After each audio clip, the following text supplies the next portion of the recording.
I'm Peter Higgins. I'm the chairman of the NEC4 Contract Board. Hi, I'm Heaphy, a member of the NEC4 Contract Board. Peter, we've received a number of questions through to the NEC in relation to the COVID-19 outbreak, and so we thought it would be useful to discuss some of those and share a response from an NEC perspective. So the first question we have coming from a client's perspective is, will Clause 19, prevention, apply to problems arising under new contracts that are going to be awarded, given that it's now something that people are aware of? Well, not entirely, no, because the issue is that Clause 19 deals with something which it would be unrealistic for the contractor to allow for it. Now, since he knows that there is a virus running around and he knows that there are problems because of it, then clearly that doesn't pass the test. So Clause 19 itself would not apply to any problems which could be expected from the virus at the time the contract is signed. Now, that's only part of the story, of course, because if you are about to award a contract and we know that there are problems with the COVID-19 virus running around, then how actually do you expect those to be dealt with under the contract? Have you been very clear in terms of how the problems of supply of labour movement and such like have been covered by the contract? How are they handled? Hopefully, your contract spelt out what you expect to be done and how those risks are allocated and shared and managed. And also, you need to think about how you deal with new restrictions, new issues that come up as a result of changes from the virus, where the government has said new restrictions on how people can work, for example. So things like that need to be sorted out in your contract.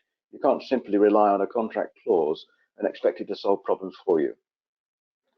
Does that help? So in respect of that, could some of those things be covered as part of the scope then, if there's particular requirements in relation to social distancing or certain methods of undertaking activities to reduce the potential spread of the virus? Could that be captured as part of the scope, or the contractor could take that into account when they're pricing the job from their perspective? Surely, yes. It's difficult to include all those things in the scope because they will change from time to time. So the key point is to make sure that when you have written your scope, you know exactly what's going to happen. A very simple example. There's a lot of difficulty at the moment in getting certain materials. A lot of suppliers are closing down their works at the moment. Has that been taken account of?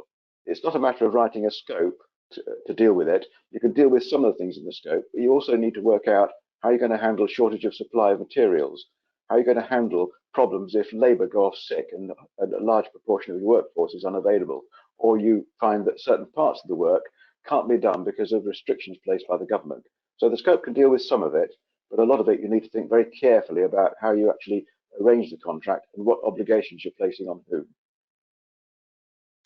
Okay, so looking at it from another perspective then, we're saying that moving forward, now that we know about COVID-19 and we know the impact it is having currently on construction projects, if we were to let a contract now, a contractor would have to take into account that potential risk because it wouldn't be unforeseen. They'd have to be able to understand and expect some of those impacts to occur on their projects, which I guess would lead to increased prices, extended construction periods as a result. Is there any way a client could try to address that risk, or look at a way of maybe taking some of that risk on themselves or sharing it in some manner? Well, I think probably the client does need to take the risk on, or a large part of it himself, because it's something which is unquantifiable.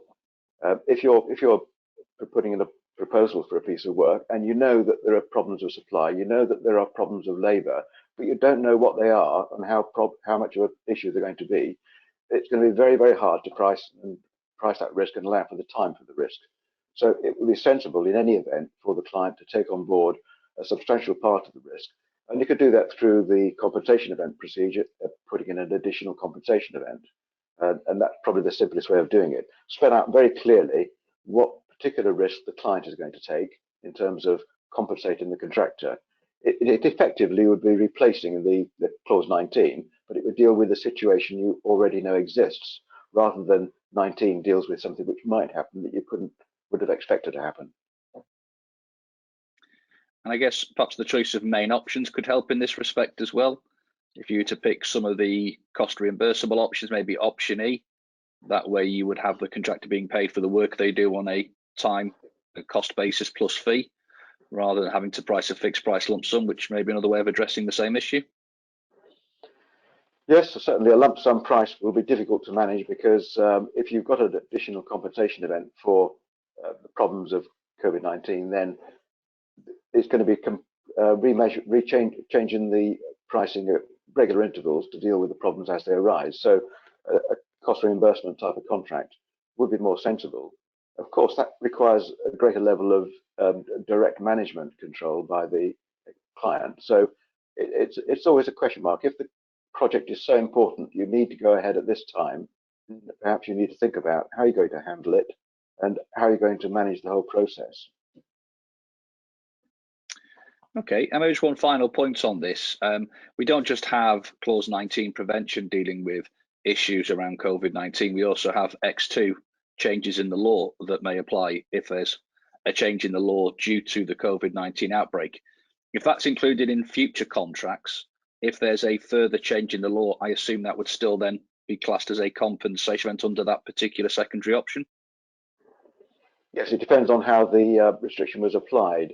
Some of the restrictions that have been applied in the UK, for example, have been more on the point of this is what you should do, rather than an absolute legal obligation to do it. So you need to be cautious about whether in fact it's a change in the law. So if it is a change in the law and you have clause X2, then that certainly would deal with the compensation event. But of course, that's only where something happens in the future, which is a particular restriction placed by the government. It doesn't deal with the other issues that you would still face. Does that help you think? Thank you. Yes, thank you, Peter. Okay. Well, there's another question that I picked up that's been put in, which is a really question that perhaps you can answer, Ian. The project manager is on the contract at the moment, and he knows there's a problem coming. He's aware of it, but he's had no early warning from the contractor. Should he be worried about this? What should he do? Well, under the contract, the early warning process applies equally to the contractor and the project manager, if we're talking about the ECC. And so the project manager has a duty, the same as the contractor, to notify an early warning of an event that they think may affect time, cost, or quality, putting things simply. And so there's no reason why it has to be the contractor who raises the early warning. The project manager shall also notify early warnings when they become aware of an event. And so the project manager should be raising an early warning and not waiting for the contractor. The sooner the early warning's raised, the sooner you can get it onto the register, the sooner you can have the meeting, the sooner you can start to hopefully mitigate the impact on all of those concerned. So if the contractor doesn't issue an early warning, the client should, the project manager should. But what happens if neither of them does? So there's an impact on both parties potentially in this situation, in that if the project manager fails to notify an early warning and this does become a prevention compensation event, there may be costs incurred that could have been saved. There could be impacts on time that could have been reduced if the project manager had given the early warning, the contractor had come to the table and they'd looked at ways of mitigating the impact. Alternatively, if the contractor fails to raise an early warning, there's a potential risk for them that, again, if it becomes a compensation event, they may lose some entitlement through a failure to have notified an early warning, which a competent contractor should have given. So there's consequences for both parties if these early warnings are not raised. Possibly, in some respects, it's a greater commercial risk for the contractor, as they could lose entitlement under the compensation event if it progresses to that. It could also be a disallowed cost under options C, D, and E, a failure to notify an early warning, which a experienced contractor should have raised. So they've both got a vested interest to raise the early warnings, and they should do so as soon as possible, very much in keeping with the idea of clause 10.2 and mutual trust and cooperation. Yeah. So the client has a lot to lose if the project manager doesn't act. Absolutely. I say both parties have a risk here, and the process is a joint process with the project manager and the contractor equally responsible. There will be consequences for both the client and the contractor if they fail to raise early warnings. It's all about, let's raise the issue as soon as possible. Let's try and mitigate it, regardless of who's actually going to be liable under the contract for it, because both parties may well suffer. Well, thank you for that, Ian.